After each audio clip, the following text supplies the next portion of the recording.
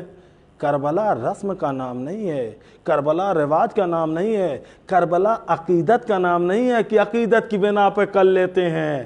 کربلا کربلا ایک درس ہے، کربلا ایک نور ہے، کربلا ایک علم ہے۔ ہم نے جو کربلا کو واقعاً کربلا ایک رسم نہیں ہے، ایک مشن ہے۔ کربلا ایک رواج نہیں ہے، ایک حقیقت، ایک تحریک ہے۔ کربلا کو عقیدت کی نگاہ سے نہ دیکھیں، حقیقت کی نگاہ سے دیکھیں۔ تو ہمیں کربلا سے درس لینا ہے۔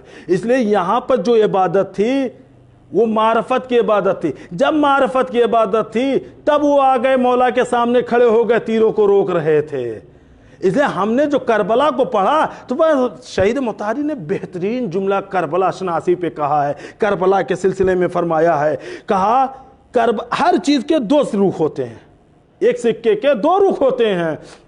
ہم نے جو کربلا سے لیا، معاف کیجئے گا مجھے کہنے کا مطلب یہ نہیں ہے، لیکن جہاں یہ تمام چیزیں لے رہے ہیں وہیں کیوں نورانی صفات کو چھوڑ دے رہے ہیں؟ ہم نے کربلا کے تاریکی صفات کو لے لیا۔ ہم نے دیکھا کربلا میں بھوک ہے، کربلا میں قتل و غارت ہے، کربلا میں آگ لگنا دیکھا، کربلا میں پیاس کر دیکھا، یہ تمام چیزیں دیکھے، گھر کا جلنا، تمام چیزیں یہ کربلا میں دیکھا۔ یہ ہے، مجھے اس سے انکار نہیں ہے، لیکن کیوں نہیں نورانی صفات کو دیکھتے؟ کربلا میں دیانت داری ہے، کربلا میں امانت داری ہے، کربلا میں عبادت ہے، کربلا میں ایثار ہے، کربلا میں وفاداری ہے۔ یہ نورانی صفات کو کیوں چھوڑ دیتے ہیں؟ ہم نورانی صفات کو بھی لیں۔ تو آئیے کربلا کو، آج جیسا کہ آپ حضرات کو معلوم ہے محرم کی 12 تاریخ بڑی قیامت کی تاریخ ہے۔ امام حسین علیہ السلام جب مدینہ کو چھوڑے اور چھوڑنے کے بعد جو کاروان لے کر چلے ہیں، اس کاروان پہ اگر غور کریں عزیزو، میرے دوستو، ہم جب کاروان کہتے تو ہمارا ذہن ایک جاتا ہے فقط اور فقط جوان، لیکن ایک منفرد کاروان نظر آتا ہے۔ اس کاروان میں جہاں جوان ہیں، نوجوان ہیں، وہیں پر بوڑھے بھی نظر آتے ہیں، وہیں پر خواتین بھی نظر آتی ہیں، وہیں پر بچے بھی نظر آتے ہیں۔ واقعاً امام کو پہچانیے، امام کسی کو عبث اور بیکار لے کر نہیں جا رہے ہیں، علی اصغر کو بھی لے کے جا رہے ہیں تو ایک مصلحت کے ماتحت لے کے جا رہے ہیں، شہزادی زینب کو بھی لے کے جا رہے ہیں تو ایک مصلحت کے تحت لے کے جا رہے ہیں۔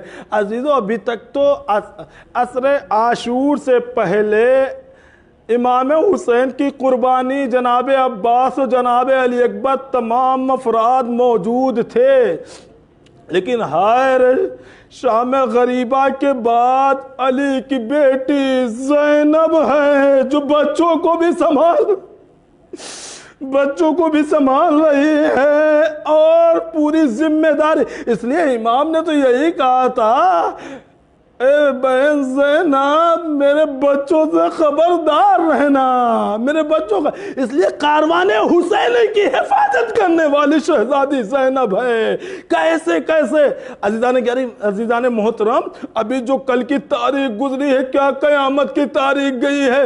11 محرم کی تاریخ سوچ سکتے ہیں؟ جس کے گھر سے اسلام چلا ہو، جس کے گھر قرآن نازل ہوا ہو، جو اہل بیت ہو، جو حقیقی اسلام کے وارث ہو، اس کے پاس شمر بے حیا آ کے یہ کہے ہم اہل بیت کو سوار کریں گے، یہ سخت نہیں تھا شہزادی زینب کے لیے؟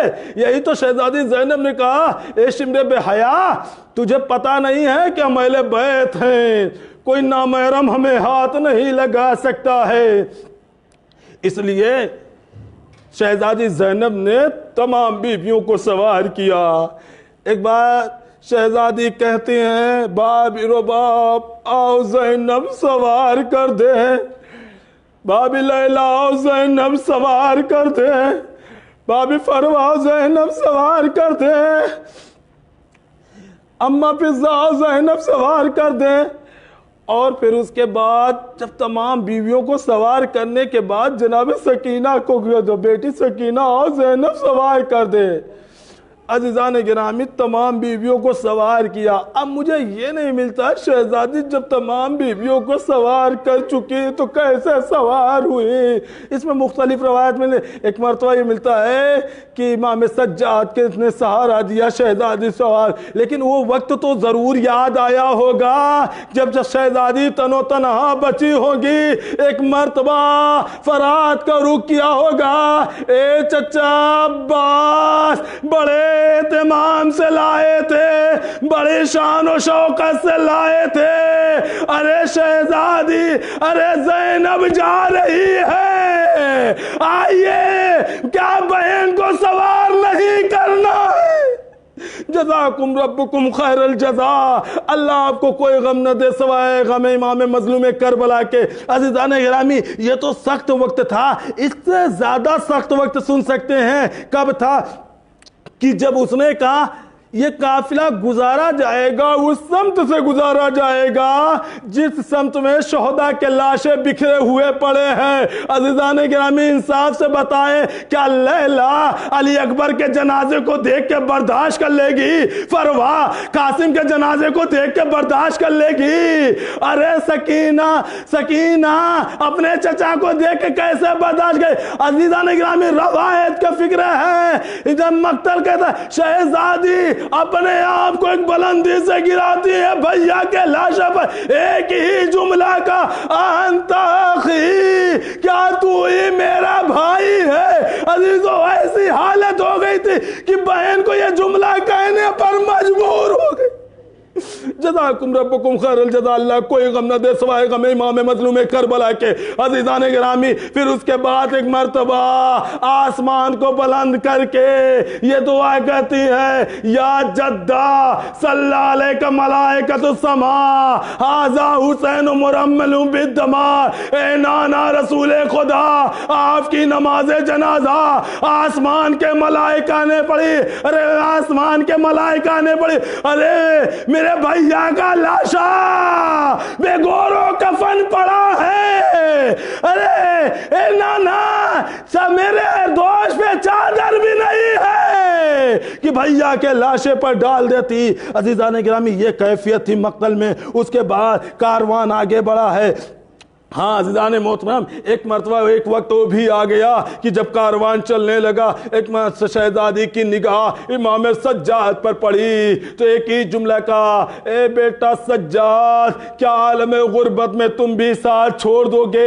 عزیزان گرامی سنیں گے کہ امام سجاد نے کیا, آپ کو تصور کر لیں جس کا جوان بیٹا موجود کچھ نہ دے سکتا ہو, کسی طریقے سے کہیں سے بھی اپنے بابا کا کفن تو میسر کر سکتا ہے, ایک انتظام تو کر سکتا ہے, کفن تو دے سکتا ہے, لیکن عزیزان گرامی کیا کیفیت, چہرہ متغیر ہو گیا تھا, چہرہ بدل گیا تھا. شہزادی نے جیسے ہی چہرے پر نگاہ پڑی, اے بیٹا سید سجاد کیا عالم غربت میں تم بھی ساتھ چھوڑ دو گے؟ اے پھوپھی اماں یہ دیکھ نہیں رہی ہے جس کا جوان بیٹا موجود ہو اس کے بابا کا لاشا اس انداز سے پڑا ہوا ہے کہ اسے دفن بھی نہیں کر سکتا. عزیزان گرامی یہ کیفیت رہی. ہاں یہ بڑی سخت منزل رہی ہے. آئیے میں تھوڑا سا اشارہ کرتے ہوئے کتنی سخت منزل رہی. جنہوں نے کربلا کے منظر کو دیکھا, کربلا کے مناظر کو دیکھنے کے بعد, کوفہ و شام کے مناظر کو دیکھنے کے بعد جب یہ کاروان مدینے آیا ہے اور مدینے آنے کے بعد ایک بار نانا کی قبر پہ جاتا تھی تو جب بھی کوئی سفر سے آتا ہے تو سوغات لے کے آتا ہے, تحفہ لے کے آتا ہے. تو عزیزان گرامی شہزادی زینب نانا کے قبر پہ جاتی ہے, اے نانا زینب آ گئی ہے, سفر کر کر آئی ہے. اے نانا امتیوں نے کیا دیا ہے سن سکیں گے؟ نانا میرا علی اکبر مارا گیا, شکوہ نہیں کرنے آئے. نانا میرے قاسم مارے گئے, شکوہ کرنے نہیں آئے. نانا میرے دوست پہ میرے سر سے چادر چھین لی گئی, شکوہ کرنے نہیں آئے. اے نانا جب 11 محرم آئی ہے مجھے اس جانب سے گزارا جا رہا تھا جہاں میرے بھیا کے لاشیں پڑے ہوئے تھے. بہن اتنی مجبور تھی کہ سر پر چادر بھی نہیں تھی, بابا کے لاشیں پر ڈال دیتے. وَسَيَعْلَمُ الَّذِينَ ظَلَمُوا أَيَّ مُنقَلَبٍ يَنقَلِبُونَ. انا للہ و انا الیہ راجعون۔ پروردگارہ تجھے واسطہ محمد والے محمد کا، جہاں جہاں شیعان حیدر کرار ہیں ان کی جان مال عزت آبرو کی حفاظت فرما۔ پروردگار عالم تجھے واسطہ ہے آل محمد کا، اہل بیت کا واسطہ، جو علم حاصل کرتے ہیں انہیں علم حاصل کرنے کی توفیق عنایت فرما، جو یہ نیک کام کر رہے ہیں انہیں اور مزید توفیق عنایت فرما، اور حوصلہ افزائی کرنے کا اور تمام چیزیں کرنے کا ذریعہ فراہم فرما۔ پروردگار تجھے واسطہ محمد والے محمد کا اس کرونا جیسی بیماری سے ہمیں نجات دے۔ پروردگارہ تجھے واسطہ محمد والے محمد کا، جب تک دنیا میں ہیں در محمد والے محمد سے وابستہ رہیں، دنیا سے جانے کے بعد جوار ائمہ معصومین میں جگہ کرامت فرما۔ پروردگارہ تجھے واسطہ محمد والے محمد کا بہترین دعا یوسف زہرا امام زمانہ کے ظہور میں تعجیل عنایت فرما۔ ربنا تقبل منا انک انت السمیع العلیم۔